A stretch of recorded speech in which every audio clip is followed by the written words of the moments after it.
Regresamos a Argumentos, gracias por estar con nosotros. En este segmento vamos a ir al análisis. Nos acompaña en nuestros estudios el economista y presidente de Data Análisis, Luis Vicente León.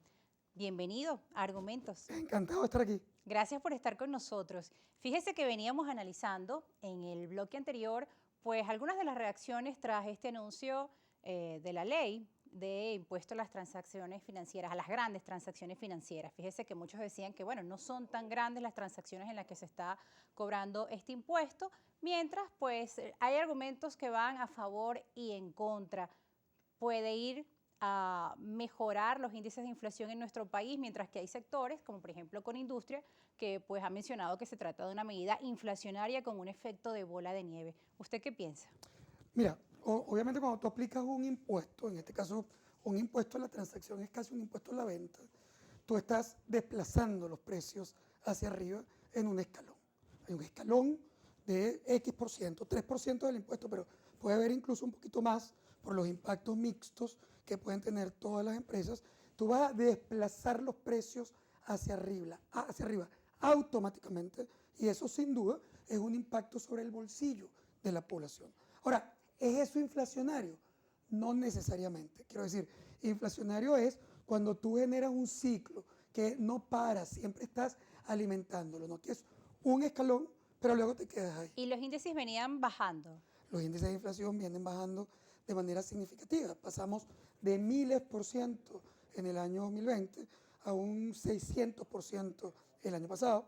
Y este año estábamos esperando una inflación que podría rozar el 100%. O sea, sigue siendo una inflación gigante, Alta. pero estábamos ya fuera del proceso hiperinflacionario. Y que Esto como no lo va a usted cambiar. menciona, el problema es el poder adquisitivo del venezolano. ¿Qué tanto se verá golpeado con este impuesto? Bueno, por lo menos de manera directa por el monto del impuesto. Lo que pasa es que la población está tan sensible, es tan impactante cualquier cosa sobre la capacidad de compra de los venezolanos, que los impuestos siempre van a ser recibidos con mucho rechazo por parte de la Porque no es poco población. lo que se ha vivido en nuestro país. De hecho, una de las demandas de los trabajadores es también que se sincere el tema del salario mínimo, que si bien hay unos ajustes, pues sabemos que es insuficiente. Claro, además, yo creo que es claro que el objetivo de este impuesto en realidad no es ni parar la inflación, ni siquiera recaudar fiscalmente dinero.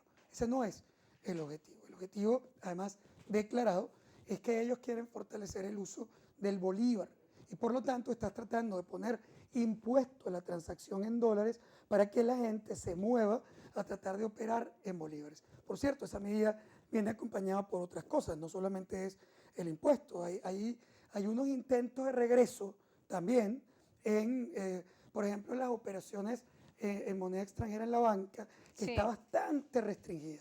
El Banco Central ha estado muy, digamos, focal en tratar de reducir el uso del dólar e incrementar el uso de los bolívares. Bancarizarlo, El ¿no? problema, el problema básico es que yo creo que el objetivo es loable.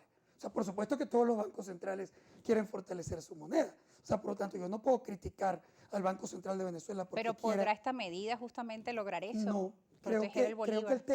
creo que el tema es que si bien el objetivo es un buen objetivo, tratar de rescatar el bolívar y todas sus funciones, tú no rescatas el bolívar porque tú me obligues a operar en bolívares, porque tú me peches o me castigues por operar en dólares.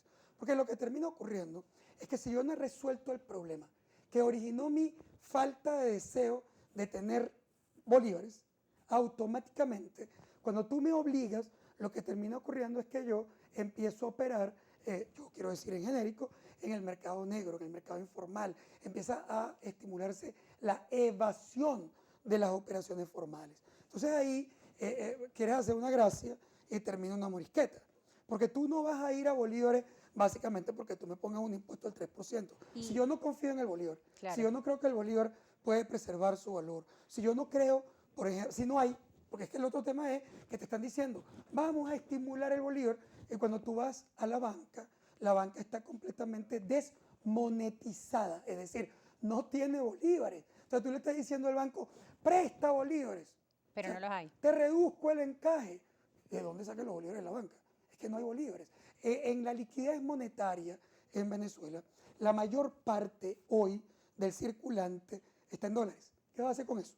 O sea, con que tú me obligues a operar o me peches, no cambia la realidad concreta de que la mayor cantidad de dinero que hoy circula en esa economía son dólares, que el Dólares en 68%, efectivo, además, bueno, ahí sí, en su mayoría. de cada $5 que se utilizan para hacer transacciones, 4 son en efectivo y 1 está bancarizado. Claro, yo creo que, por ejemplo, el ITG tiene, o el impuesto a las transacciones, tiene una parte positiva. La parte positiva es que está exonerando del pago del impuesto a las operaciones que ocurren desde la banca privada o de la banca venezolana. Es decir, tú estás como estimulando que se bancaricen los dólares para evadir un poco, para Que se hagan a evitar. través de transacciones bancarias. De hecho, ya en la calle es confuso, ¿no? A la hora de pagar, se paga en dólares, mitad en bolívares. Y estos días, pues, se ha generado una confusión en los comercios respecto al pago de este impuesto, cuándo pagarlo, cuándo no, cuándo es una gran transacción financiera. Eso también son parte de las interrogantes que hemos visto Claro, es que en las tú, calles. hay un tema central. Tú estás haciendo, primero, tú estás aplicando un impuesto que es un impuesto altamente impactante. Cuando tú tienes un impuesto a las ventas o un impuesto a las transacciones, tú normalmente, primero, estableces un impuesto por ley, para que la gente esté completamente clara. Aquí se estableció por ley, pero en un rango gigante, de 2 a Al 20. 20%, que además deja en el Ejecutivo la discrecionalidad de escoger cuál es la tasa.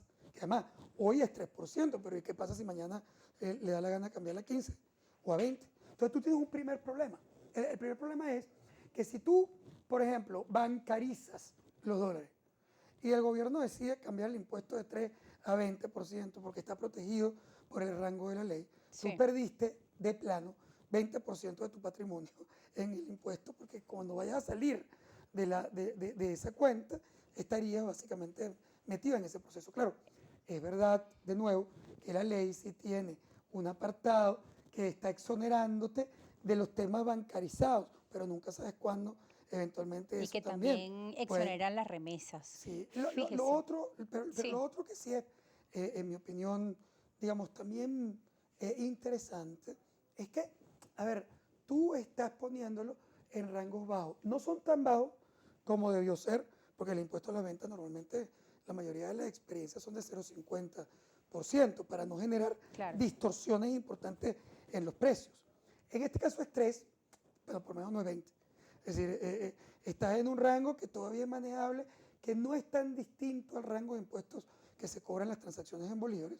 Es decir, por lo tanto, tú estás ahí más o menos en un rango relativamente manejable. Pero, de nuevo, primero, no hay información. La información fue una información, pero absolutamente pobre. Tú Fue muy tuviste una, rápido, no se dio un proceso de campaña. publicaste la ley, pero tú dijiste cuánto iba a ser el impuesto apenas hace no sé, un par de semanas. Eh, Claro. eh, pero además, básicamente tú no has educado al comercio sobre el sistema. Y tercero, que es una cosa muy complicada, que tú estás obligando a que el sector comercial utilice máquinas especiales para el cobro de ese Que impuesto. muchos no las han adquirido. De hecho, hace minutos escuchábamos a la presidenta pues, de Consecomercio pidiendo más tiempo para que esta medida pueda adecuarse, para que los comercios puedan adecuarse. Y hablando justamente de cuál es el objeto de esta ley, vamos a recordar las palabras que daba el diputado de la Asamblea Nacional, él es vicepresidente de la Comisión de Finanzas y también presidente de Fedindustria, Orlando Camacho, acerca de cuál es el objetivo de esta ley. El Estado puede recibir recursos y también que el bolívar salga favorable, que el bolívar siga utilizándose. Este impuesto va a permitir que esos ingresos vayan a la mejora de los salarios del sector público, especialmente para mejoras de los servicios públicos, electricidad, gas, agua, vialidad, que es importante para los sectores de comercio e industrial del país, y pretendemos entre la Asamblea Nacional y Fedindustria, bueno, colaborar para que todos en esta transición de estos nuevos días de cobro del IGTF podamos hacerlo de forma eficiente.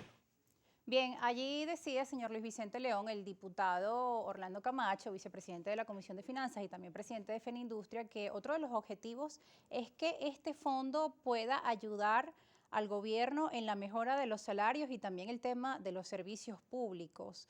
Mientras hay muchos que piensan que esto puede impactar nuestro bolsillo, desde el Ejecutivo se dice que el objetivo es proteger a la moneda y ayudar incluso al bolsillo del venezolano. Bueno, mira, a ver, eso es un debate clásico sobre los impuestos. Cualquier Estado necesita cobrar impuestos para vivir. Es un tema natural. Por tanto, conceptualmente, nosotros no podemos atacar un impuesto porque lo vayan a cobrar. Es decir, el impuesto se necesita. Todos los estados cobran impuestos, incluso muchas veces impuestos infinitamente más elevados que los impuestos que nosotros pagamos en Venezuela. Pero ¿cuál es el problema? El problema es múltiple. El primero es que tú, en efecto, tienes impuestos para mantener un Estado, pero tú lo que quieres es que esos impuestos se reviertan en calidad de vida, claro, en calidad de servicios, en uso eficiente de los recursos, en una mejora en las características de ese país, en infraestructura, en la capacidad productiva. El servicio productiva. eléctrico, tantos En problemas realidad, que hay ahora la pregunta es, en servicios públicos. ¿en Venezuela los impuestos están canalizados hacia ese proceso? No. Es decir, el uso de los recursos públicos ha sido ineficiente. Luis Vicente León, economista, presidente de Data Análisis, hoy en Argumentos. Escuchamos distintas voces, distintas aristas sobre esta ley de impuesto a las grandes transacciones financieras. Al regreso vamos a estar escuchando cuál es la respuesta de distintos gremios en nuestro país y las conclusiones finales sobre este impuesto. Usted también puede hacernos llegar sus comentarios. Recuerden nuestras cuentas en las redes sociales @argumentosgb y en Twitter @argumentos_gb. Ya regresamos.